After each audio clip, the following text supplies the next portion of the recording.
Good evening. जैसा कि मैंने पिछले वीडियो में आपको बताया था कि आज आपके केमिस्ट्री के बारे में मैं एक स्पॉट टीचर का इंटरव्यू आपको बताऊंगा और वो आपको टिप्स एंड ट्रिक देंगे। आज हमारे यहाँ सौभाग्य से आए हुए हैं श्री रतन कुमार सिंह, जो सीनियर पीजीटी जवाहर नवोदय विद्यालय पचाड़ी दरभंगा। आज आप उनसे सुनेंगे कि आप आने वाले केमिस्ट्री का पेपर जो 12th का है, जो आपकी 7 मई को होने वाली है, उसमें सर अपना अनुभव आपके साथ शेयर करेंगे और सर बताएंगे कि आपको पेपर को कैसे मैनेज करना है। Sir, good evening to all of you. Myself RK. Singh, PGT chemistry of Jawahar Navodaya Vidyalaya Darbhanga. Welcome to all of you. First of all, chemistry is broadly divided into 3 categories: physical chemistry, inorganic chemistry, organic chemistry.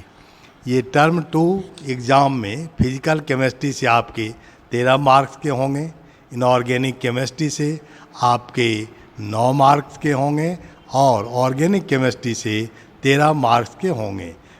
Total 35 marks हुए, जिसमें आपके total जो chapter हैं 7 chapter है। Physical से 3 chapter है, electrochemistry, chemical kinetics, और 3rd chapter है सरफेस केमिस्ट्री। इनऑर्गेनिक से है D and F block elements और कोऑर्डिनेशन कंपाउंड, और ऑर्गेनिक से हैं aldehyde, ketone and carboxylic acid, and next chapter is amine. तो आपको ये मालूम होना चाहिए कि इलेक्ट्रोकेमिस्ट्री के कितने मार्क्स हैं। इलेक्ट्रोकेमिस्ट्री के 4 मार्क्स और केमिकल काइनेटिक्स के 4 मार्क्स और 5 मार्क्स सरफेस केमिस्ट्री के हैं। दूसरा डी और एफ ब्लॉक जो एलिमेंट है वो 6 मार्क्स का है, कोऑर्डिनेशन कंपाउंड 3 मार्क्स का है, और aldehyde, ketone, carboxylic acid group जो है ये 6 नंबर का है, और 7 नंबर का आपको पूछा जाएगा अमीन से। सबसे पहले आपको जो एनसीईआरटी में इन टेक्स्ट क्वेश्चन जो दिए गए हैं उससे ही 30% क्वेश्चन निश्चित रूप से आएंगे, इसलिए इन टेक्स्ट क्वेश्चन को आप निश्चित रूप से बनाएं। सबसे ज़्यादा जो दिक्कत बच्चे को होता है वो कन्वर्सन में होता है और न्यूमेरिकल प्रॉब्लम में होता है। केमिस्ट्री में न्यूमेरिकल प्रॉब्लम जो रहता है उसका डाटा फिक्स्ड रहता है। फिजिक्स की तरह इसमें डाटा को चेंज नहीं किया जा सकता है, क्योंकि maximum bond length, bond enthalpy, bond order, इस तरह के क्वेश्चन रहते हैं, रेट के क्वेश्चन रहते हैं। तो जो आपके न्यूमेरिकल एनसीईआरटी में दिए गए हैं उस न्यूमेरिकल को निश्चित रूप से आप बनाएं, उसी से आपको आएगा। First electrochemistry. इलेक्ट्रोकेमिस्ट्री में आपको सेल रिप्रेजेंट करने के लिए आना चाहिए। दूसरा, जो सेल दिया गया है उसका रिएक्शन लिखने के लिए आना चाहिए। स्टैंडर्ड हाइड्रोजन इलेक्ट्रोड पर आपको नोट आता है, नोट आना चाहिए बनाने के लिए। साथ साथ जो उसका सबसे इम्पोर्टेंट टॉपिक है वो है नस्ट इक्वेशन। नस्ट इक्वेशन पर आपको न्यूमेरिकल बनाने के लिए आना चाहिए। जो रेस्ट फ्यूल हैं, इलेक्ट्रोलाइसिस है, ये टर्म 2 में डिलीट कर दिया गया, हटा दिया गया। तो नस्ट इक्वेशन निश्चित रूप से आपको आना चाहिए।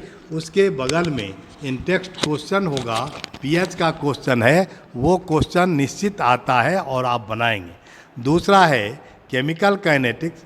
केमिकल काइनेटिक्स में आपको दिया रहेगा एक्सप्रेशन। एक्सप्रेशन से देख करके आपको समझ में आना चाहिए कि ऑर्डर ऑफ रिएक्शन क्या होगा। दूसरा, आपको रिएक्शन कांस्टेंट का वैल्यू दिया जाएगा, और रिएक्शन कांस्टेंट के वैल्यू के यूनिट से आपको पता लग जाना चाहिए कि ये रिएक्शन कांस्टेंट किस ऑर्डर का है। नेक्स्ट, आपका एक्सप्रेशन दिया रहेगा। एक्सप्रेशन में चेंज करेगा कि कंसंट्रेशन ए बी है दिया हुआ, डबल कर दिया जाए, हाफ कर दिया जाए, तो उसके रेट पर क्या इफेक्ट होगा, ये आपको बनाने के लिए आना चाहिए। दूसरा जो क्वेश्चन रहता है हाफ लाइफ पीरियड पर रहता है। हाफ लाइफ पीरियड से आपको के का वैल्यू बनाने के लिए आना चाहिए।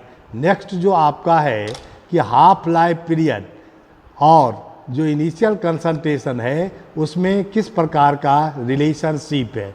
नेक्स्ट जो क्वेश्चन इसमें आता है वो ये आता है कि इतने टाइम के बाद, टाइम इतने के बाद कितने कंसंट्रेशन बचेंगे, ये आपको बनाने के लिए आना चाहिए। ये इम्पॉर्टेंट है। जो अर्हेनियस इक्वेशन है that is also most important for the competitive exam, but for the examination purpose nowadays Arrhenius equation has been deleted, तो इसलिए उस पर इम्फेसिस नहीं देना है आपको। तो इस प्रकार से 4 नंबर के ये हुए। उसके बाद surface chemistry, easiest chapter of the chemistry, जिसमें ना कि रिएक्शन है ना आपको उसमें किसी भी प्रकार का न्यूमेरिकल है। तो जो इसमें है सो 2 पार्ट में है, एक सरफेस फेनोमेनन है, दूसरा कोलाइडल का पार्ट। तो सरफेस फेनोमेनन में फिजिसॉर्प्शन केमिसॉर्प्शन में डिफरेंस आपको आना चाहिए, और एब्जॉर्प्शन जो होता है और एब्जॉर्प्शन कहाँ कहाँ पर होता है, अगर दोनों साथ हो तो उसको क्या कहेंगे, सॉर्प्शन कहेंगे। इसके बाद आपका जो नेक्स्ट है कोलाइडल है। कोलाइडल में अगर आप गौर करके देखेंगे तो 2 पार्ट में है। फर्स्ट पार्ट है टाइप ऑफ द कोलाइडल और सेकेंड पार्ट है प्रॉपर्टीज ऑफ द कोलाइडल। तो आपको टाइप ऑफ कोलाइडल में पूछा जाए, अच्छा टाइप ऑफ जो कोलाइडल होगा उसमें आपको पूछा जाएगा कि इसके डिस्पर्सन मीडियम क्या होंगे। ये डी ब्लॉक और एफ ब्लॉक में है, तो डी ब्लॉक में आप प्रॉपर्टी जरूर याद करें, उसका कारण जरूर समझें। एफ ब्लॉक में लेंथ नाइट कॉन्ट्रैक्शन आपको डिफिनीशन आना चाहिए, और जो लेंथ नाइट के क्या उपयोग हैं एक निश्चित आता है। कोऑर्डिनेशन कंपाउंड में नाम लिखने के लिए आना चाहिए, और नाम दिया गया है तो स्ट्रक्चर लिखने के लिए आना चाहिए। और बैलेंस बॉन्ड थ्योरी में 6 एग्जाम्पल है, उसी 6 एग्जाम्पल्स में आएगा। और क्रिस्टल फील्ड थ्योरी का ग्राफ आना चाहिए। जो ऑर्गेनिक है डिस्टिंक्शन आना चाहिए, नाम लिखने के लिए आना चाहिए, और अगर नाम दिया गया है तो स्ट्रक्चर लिखने के लिए आना चाहिए। रीजनिंग बहुत इजी होता है। रीजनिंग आप एक जगह कलेक्ट कर लें तो आपको शब्द के हेर फेर से ही उस रीजनिंग का जवाब दे देंगे। अमीन्स इजी चैप्टर है, उस चैप्टर में आप निश्चित उसको पढ़ें और अमीन्स का डिस्टिंक्शन पढ़ लें। साथ साथ आप जो कन्वर्सन की बात जो करते हैं, कन्वर्सन इज ए टिपिकल, जब आपको पूरा आएगा तब कन्वर्सन आएगा। 5 क्वेश्चन ABC करके दिया गया है ऑर्गेनिक में, उसी 5 क्वेश्चन में से आएगा। आपका 3 नंबर का है या 5 नंबर का है, इस प्रकार से आप पार्ट बाय पार्ट पढ़ें, तब जा कर के आप सफल होंगे। I wish you all the best for the coming exam. Thank you.